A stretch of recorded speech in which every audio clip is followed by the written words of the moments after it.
गौतमोऽगणि मंगलम कुंकुंदातो जैन धर्मोस्तु मंगलम सर्व मंगल्य मांगल्यम सर्व कल्याण कारकम प्रदानम सर्व धर्माणम जैनम जयतु शासनम जैनम जयतु शासनम जैनम जयतु शासनम। सभी को जय जिनेन्द्र।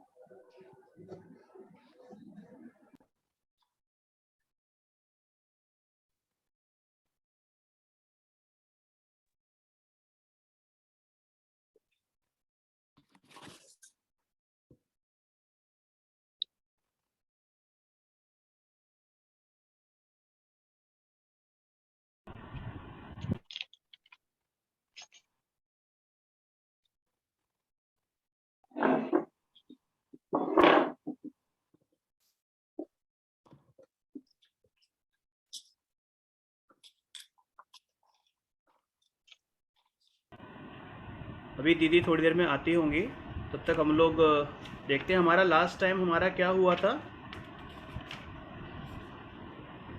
सिद्ध पूजन कंप्लीट हो गई। अपनी सिद्ध पूजन कंप्लीट हो गई थी ना, फर्स्ट चैप्टर की। थर्ड का फर्स्ट चैप्टर कंप्लीट हो गया था। ओके ठीक है। इसमें है ना फोर्थ चैप्टर है, फोर्थ चैप्टर। अभी दीदी को थोड़ा सा टाइम है, शायद जब तक नहीं आती हैं, ठीक है ना। तो इसमें हम लोग क्या करते हैं कि दूसरा चैप्टर ये मैं कौन हूँ, फिफ्थ चैप्टर, फिफ्थ चैप्टर वीतरा विज्ञान भाग 3, मैं कौन हूँ। देखा आप सबको? हाँ जी। हाँ जी हाँ जी। तो any I would like to means have some volunteer to read this. I can read. हाँ पढ़िए अनीता जी। मैं कौन हूँ?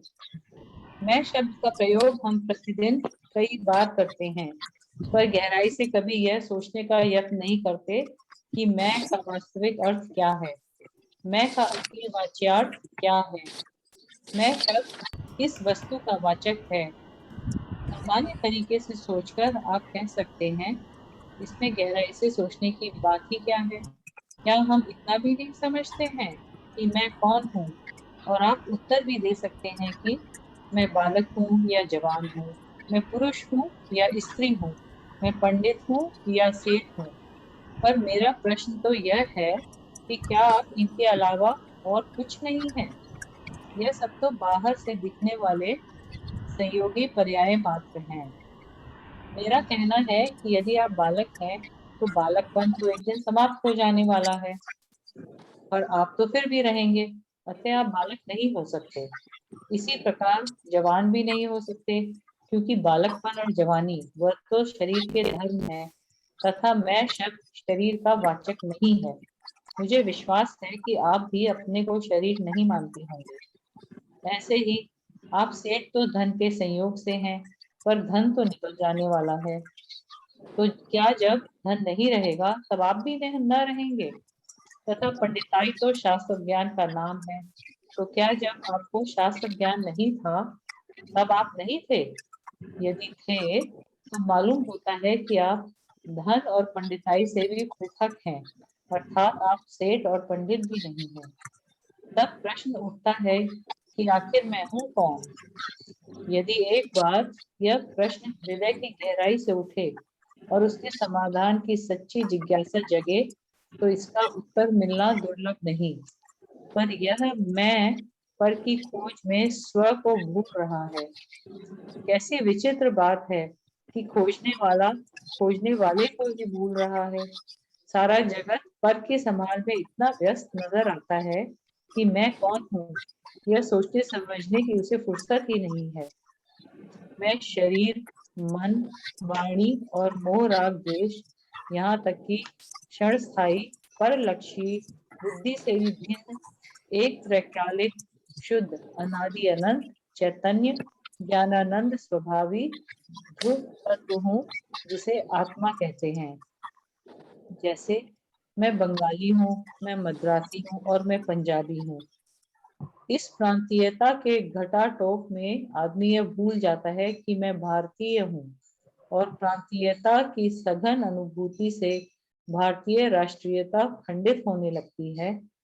उसी प्रकार मैं मनुष्य हूँ, देव हूँ, पुरुष हूँ, स्त्री हूँ, बालक हूँ, जवान हूँ आदि में आत्मबुद्धि के बादलों के बीच आत्मा तिरोहित सा हो जाता है। जैसे आज के राष्ट्रीय नेताओं की पुकार है कि देश प्रेमी बंधुओं, आप लोग मद्रासी और बंगाली होने के पहले भारतीय हैं, यह क्यों भूल जाते हैं?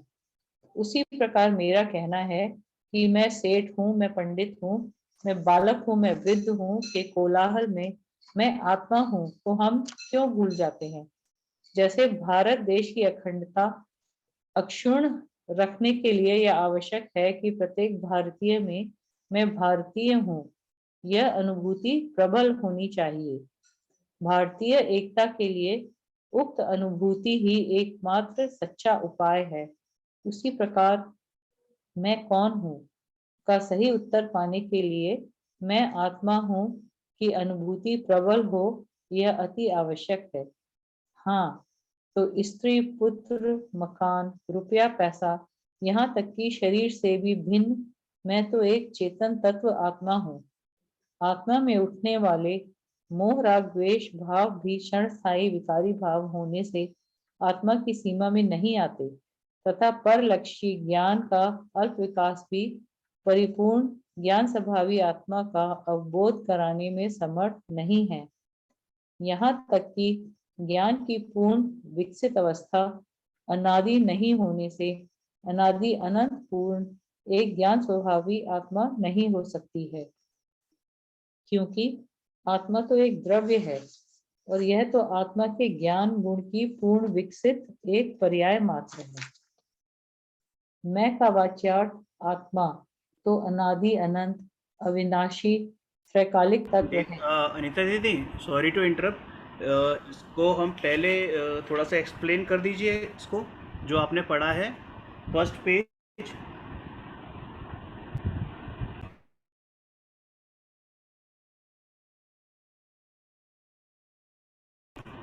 आप म्यूट हैं। यहाँ ये प्रश्न पूछा गया है कि मैं कौन हूँ। तो रोजमर्रा की जिंदगी में हम जवाब देते हैं अपने नाम से या अपने काम से या आपका जो सोसाइटी में स्टेटस है उससे। तो यहाँ ये बताया गया है कि जो ये प्रश्न है वो संबंधित आपके जो संयोग है, शरीर के संयोग, उनके तात्पर्य से नहीं है, आत्मा के तात्पर्य से है। और एग्जाम्पल ये दिया गया है कि जिस प्रकार हम किस प्रांत से हैं, बंगाली या मद्रासी या पंजाबी, ये सब कहते हुए हम ये भूल जाते हैं कि हम भारतीय हैं, जो कि सबसे ज्यादा जरूरी है। उसी प्रकार हम जब अपने आप को मनुष्य या पुरुष या बालक या नाम से पुकारते हैं तो हम ये भूल जाते हैं कि सबसे पहले हम आत्मा हैं और आत्मा की अनुभूति प्रबल होना अति आवश्यक है ताकि हम अपने आप को पा सकें और मोक्ष मार्ग पे आगे बढ़ सकें। तो आगे यही बताया गया है कि आत्मा का स्वभाव क्या है, अनादि अनंत है, ज्ञान स्वभावी है, अविनाशी, त्रैकालिक और ध्रुव तत्व में अहम बुद्धि, सॉरी थोड़ा आगे निकल गया। तो हाँ, बेसिकली ज्ञान स्वभावी और पूर्ण तरीके से ज्ञान जिसका विकसित है, अनादि अनंत पूर्ण एक ज्ञान स्वभावी आत्मा की जो पर्याय है वो बाकी सब चीजों से भिन्न है। तो इसलिए जब हम शरीर के तात्पर्य से कहते हैं कि मैं कौन हूँ, तो वो आत्मा के लिए बिल्कुल अलग रहता है, वो उसका उससे कोई संबंध नहीं है। तो ये इसमें जो ये जानना चाहता है कि मैं कौन हूँ, उसके लिए प्रश्न किया गया है, जो अपनी आत्मा की खोज में आगे बढ़ना चाहते हैं कि उनको कौन सी अनुभूति सबसे पहले होनी चाहिए।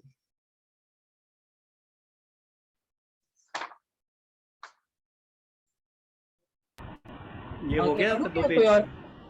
2 पेज। देखिए इसमें बेसिकली क्या है, हम्म, अ, इसमें बेसिकली क्या है कि मैं कौन हूँ, मैं कौन हूँ मतलब ये कि मेरा वास्तविक स्वरूप क्या है। मैं स्त्री हूँ, मैं पुरुष हूँ, मैं मनुष्य हूँ, मैं त्रियंच हूँ, मैं नारकी हूँ या मैं देव हूँ। ठीक है, हम लोगों के मन में सबसे पहले यही आता है। मुझसे कोई पूछेगा कि भाई मैं कौन हूँ, तो मैं क्या बताऊँगा, मैं मोहित हूँ, मैं आगरा में रहता हूँ, मैं मनुष्य हूँ, मैं फलाने का लड़का हूँ, या मैं गोरा हूँ, मैं काला हूँ। ये इस तरीके की चीज़ें आती हैं, तो ये सब क्या हैं, ये पुद्गल है। वास्तव में जो मेरा स्वरूप है वो क्या है, परमात्मा स्वरूप मेरा स्वरूप है। ठीक है, यानी कि अगर मैंने अपने आप को ये माना कि मैं मनुष्य आदि यानी 4 गतियों वाला हूँ, मैंने ये माना कि मैं इस समय दुखी हो रहा हूँ तो मैं दुखी हूँ, मैंने ये माना कि मैं गोरा हूँ काला हूँ, इसका मतलब मैं अपने आप को पुद्गल मानता हूँ। क्या मानता हूँ, पुद्गल मानता हूँ। और यदि मैं ये मानता हूँ कि भाई मेरा तो स्वरूप, वास्तविक स्वरूप जो है वो परमात्मा स्वरूप है, मैं शुद्धात्मा हूँ, तो इसका मतलब ये कि मैं अपने आप को ये परमात्मा आवाज नहीं मानता हूँ, बाहर की।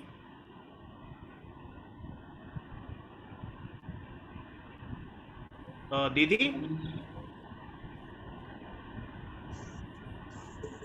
आते कि नहीं। जय जिनेन्द्र दीदी। जय जी दीदी। जय जिनेन्द्र देवी।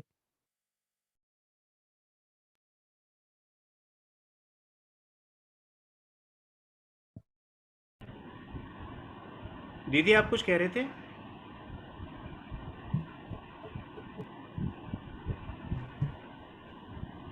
दीदी आप म्यूट हैं, आप म्यूट हैं दीदी। आपकी आवाज़ बहुत ब्रेक हो रही है, नहीं कुछ भी समझ नहीं आ रहा।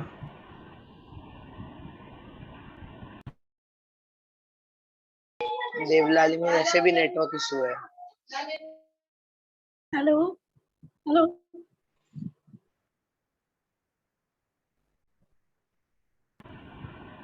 हाँ माधुरी जी। हाँ, मैं इसमें एक पॉइंट ऐड करना चाह रही थी कि है ना, द्रव्य से, काल से और क्षेत्र से, भाव से इस मैं पने को सिद्ध किया। मतलब काल से, जैसे मैं बचपन में था, मैं जवानी में था, तो इसको काल की अपेक्षा से बताया। और द्रव्य से आपने बताया कि जैसे मैं ज्ञानी हूँ, पंडित हूँ, ये द्रव्य से बताया कि गति वगैरह जो है द्रव्य में आ गई। और द्रव्य, काल और क्षेत्र जो है, भारत का हूँ, आगरा का हूँ, जयपुर का हूँ, कहीं का भी माना तो क्षेत्र की अपेक्षा से माना। और भाव की अपेक्षा से मैं काला हूँ, गोरा हूँ, मैं ज्ञानी हूँ, मैं अज्ञानी हूँ, ये भाव की अपेक्षा। मैं क्रोधी हूँ, मानी हूँ, ये भाव की अपेक्षा है। ये 4 बात बताई। तो हम इस रूप अपने को मानते हैं और अपने को इस रूप मान करके ज्ञान चेतना रूप में हूँ ऐसा नहीं मानते। ज्ञान चेतना रूप हूँ, ये सब मेरे आने जाने वाले रूप हैं, ये मेरे से छूटने वाले रूप हैं, ऐसा नहीं मानते, जिसके कारण अभी तक हम जो है संसार में भटक रहे हैं। जय जय। द्रव्य द्रव्य की दृष्टि कहाँ हुई इसमें? द्रव्य में द्रव्य में जो है ये नाम कर्म वगैरह सारा जो स्वरूप है, पूरा का पूरा स्वरूप द्रव्य के अंतर्गत समाहित है। जैसे मैं जीव हूँ ऐसा मानने में, मतलब ना, जो मैं मनुष्य हूँ ऐसा मानने में जो है पुद्गल और जीव दोनों की मिली हुई अवस्था रूप जो है वो भाव है। मोहित जी आप बताइए, वेरी कंफ्यूज। इसमें ये बताया है कि जैसे हम ये मानते हैं ना कि मैं मनुष्य हूँ, और मनुष्य तो पुद्गल की पर्याय है, इस शरीर की पर्याय है, जबकि मेरी जो पर्याय है वो तो सिद्धपना है, उसमें वो तो अशरीरी है। तो कायदे में मैंने जीव और अजीव को एक मान लिया, है ना। तो द्रव्य की अपेक्षा से मैंने ये भूल कर दी कि मैं जो है अपने आप को मनुष्य मानने लगा, शरीर को अपना मानने लगा, इस शरीर की नज़र से मैं अपने आप को देखने लगा, ठीक है। और अगर मैं गति की अपेक्षा बात करता हूँ, तो जब मैं नरक में जाता हूँ, जब मैं त्रियंश बनता हूँ, निगोद में जाता हूँ या मैं देव में जाता हूँ, तब मैं अपने आप को अगर ये बोलता हूँ कि मैं नारकी हूँ, मैं देव हूँ, या मैं गाय भैंस कुत्ता बिल्ली कुछ भी हूँ, तो वो काल की अपेक्षा से मैं अपने आप को भूल रहा हूँ। द्रव्य क्षेत्र, ये चार जो माधुरी जी ने बताया है वो चार तरीके के वो होते हैं, द्रव्य क्षेत्र काल भाव। हालांकि वो इसमें नहीं दे रखा है, उन्होंने अपनी तरफ से ऐड किया है, ठीक है। लेकिन गति की अपेक्षा से ये हो गया कि मैं मनुष्य हूँ, मैं नारकी हूँ, और मैं अपने शरीर को अपना मानता हूँ, वो क्या हो गया, द्रव्य की अपेक्षा से। अब इसमें ये चीज़ दे रखी है कि जैसे आप बालक हैं, तो ये बालक है या जवानी है, बुढ़ापा है, ये तो नष्ट होने वाला है ना। आज रहेगा, या जब पहले बचपन में थे, जब हम थे, आज हम बच्चे नहीं हैं, सब बड़े हैं। जी एक second, I have a question. जब हम शरीर को अपना मानते हैं, तो वो द्रव्य की अपेक्षा कहाँ हुआ? वो तो शरीर तो पुतगल है। द्रव्य की अपेक्षा से हमने कह दिया शरीर भी कि तो द्रव्य है ना, मैं पुरुष हूँ। शरीर भी तो द्रव्य है। जीव, पुद्गल, धर्म, अधर्म, आकाश, काल, तो शरीर पुद्गल द्रव्य है ना। शरीर क्या है, पुद्गल द्रव्य है। ओके। तो हम उस पुद्गल को अपना मान रहे हैं, है ना, या मैं पुद्गल को स्वयं को अपने आप को पुद्गल मान रहा हूँ। हमने पढ़ा था ना जीव तत्व संबंधी भूल, अजीव तत्व संबंधी भूलों में, है ना। तो इस तरीके से, बाकी तो ये आसान भाषा में दे रखा है, सारी चीज़ें बहुत क्लियर हैं कि भाई जैसे हर किसी की एक लिमिट होती है, एक सीमा होती है कि भाई कोई ना कोई चीज़ क्षय होती है। आपका जो बचपना क्षय होगी, या जब कोई जवान बच्चा है वो जवान होगा, उसकी जवानी भी जाएगी, बूढ़ा होगा, मरेगा भी। तो यानी कि ये सब उत्पाद होते हैं और ये खर्च भी होते हैं, ख़त्म भी होते हैं। जबकि मेरा जो सच्चा स्वरूप है वो त्रिकाली है, स्वयं सिद्ध है ना। मेरा जो ज्ञानानंद स्वभाव है वो हमेशा से था, हमेशा से है और हमेशा रहने वाला है, त्रिकालवर्ती है, ठीक है। जब शरीर ही मेरा नहीं है, तो ये जो मतलब रुपया पैसा गाड़ी घर बार ये सब मेरे कैसे हो जाएंगे? क्योंकि सबसे ज़्यादा निकट का संबंध इस जीव का इस शरीर के साथ होता है। एक भव में अगर हम बात करें तो सबसे ज़्यादा जो निकट का संबंध होता है वो किसके साथ होता है? इस जीव के साथ होता है। अगर मैं ये बात करता हूँ कि मैं एक बाप हूँ, तो भैया बाप भी तब बना ना जब बच्चा पैदा हुआ। तो वो ऐसा तो नहीं कि मैं पैदा होते ही बाप था। दादा कब बना? कि जब पोता पैदा हुआ, पोती पैदा हुई। तो इसका मतलब ये है कि कोई चीज़ आई तब मेरा वो उत्पत्ति हुई, उस रूप उत्पत्ति हुई। लेकिन ये शरीर तो तब से था जब मैं पेट में आया। जिस दिन पहली बार मैं पेट में आया उस दिन से ये शरीर मेरे साथ था और तब तक रहेगा जब तक मैं इस भव में रहूँगा। तो यानी कि सबसे निकटवर्ती संबंध मेरा शरीर से है। जब यही मेरा साथ ही नहीं है तो ये घर बार पैसे रुपया पत्नी बच्चे ये सब तो बहुत दूर की बात है। इनसे तो मेरा दूर दूर तक का कोई नाता नहीं है, ठीक है। अब इसके आगे पढ़ते हैं।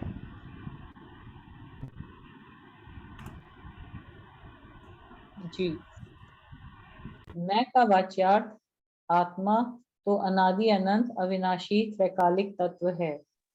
जब तक उस ज्ञान स्वभावी अविनाशी ध्रुव तत्व में अहम बुद्धि वही मैं हूँ ऐसी मान्यता नहीं आती, तब तक मैं कौन हूँ यह प्रश्न भी अनुत्तरित ही रहेगा। मैं के द्वारा जिस आत्मा का कथन किया जाता है वह आत्मा अंतरोन्मुखी दृष्टि का विषय है, अनुभव गम्य है, बहिर्लक्ष्य दौड़ धूप से वह प्राप्त नहीं किया जा सकता, वह स्वसंवेद्य तत्व है, अतः उसे मानसिक विकल्पों में नहीं बांधा जा सकता है, उसे इंद्रियों द्वारा भी उपलब्ध नहीं किया जा सकता, क्योंकि इंद्रियां तो मात्र स्पर्श, रस, गंध, वर्ण और शब्द की ग्राहक हैं।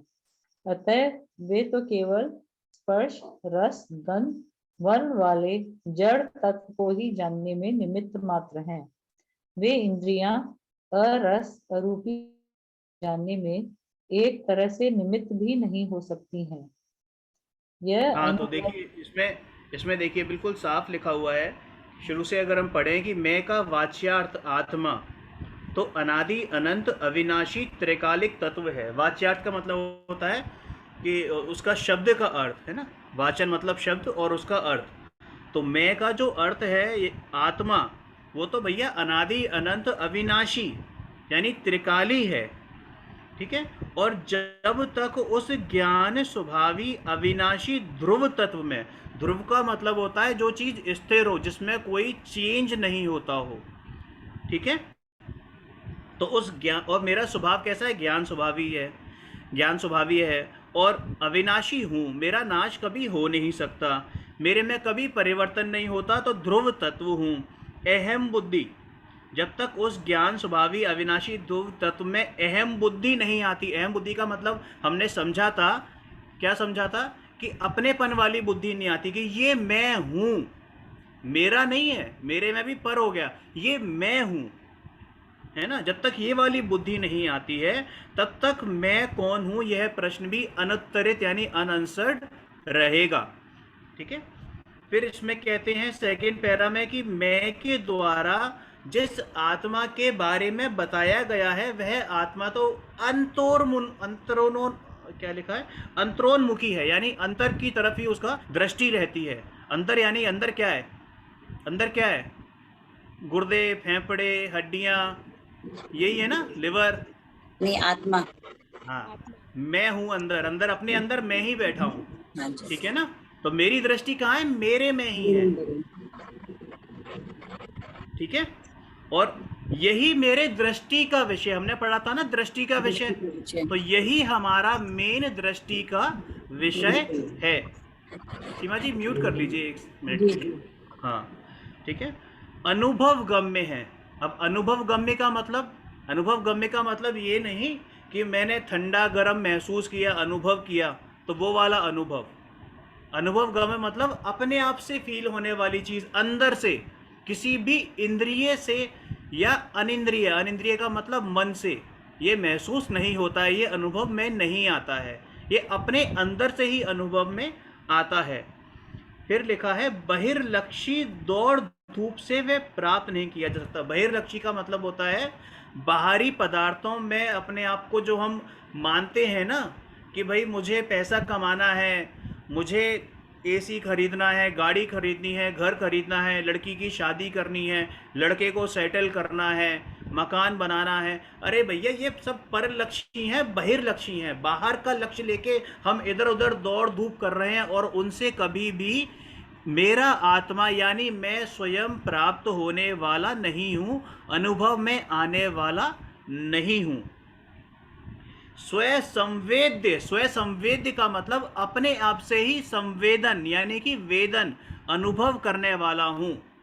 अपने आप से का मतलब यहाँ पर मन वाला अपना नहीं, अपने आप से मतलब आंखों वाला अपना नहीं, अपने आप से मतलब मेरा ज्ञान, मैं अपने ज्ञान से ही अपने आप को देख सकता हूँ।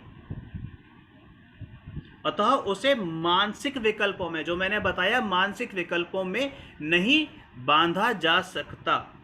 उसे हम इंद्रियों से भी नहीं महसूस कर सकते, यानी इंद्रियों द्वारा भी वो उपलब्ध नहीं है, अवेलेबल नहीं है। क्योंकि इंद्रियां तो क्या है, केवल आपका जो 5 सेंसेस होते हैं कि स्पर्श, रस, गंध, वर्ण और शब्द की ही को ही ग्रहण करती हैं, उनकी ग्राहक हैं। ग्राहक का मतलब वो कस्टमर नहीं, ग्राहक का मतलब जो ग्रहण करती है, ठीक है। अतः वह तो केवल जड़ को ही जानने में निमित्त मात्र हैं। वो भी ग्रहण करती नहीं है, हम जानते हैं, और इसलिए वो सिर्फ निमित्त मात्र है। अब आपको एक चीज़ मैं बताता हूँ कि आँखों के द्वारा हम देखते हैं या हम जानते हैं। हम आँखों के द्वारा देखने रूप जानते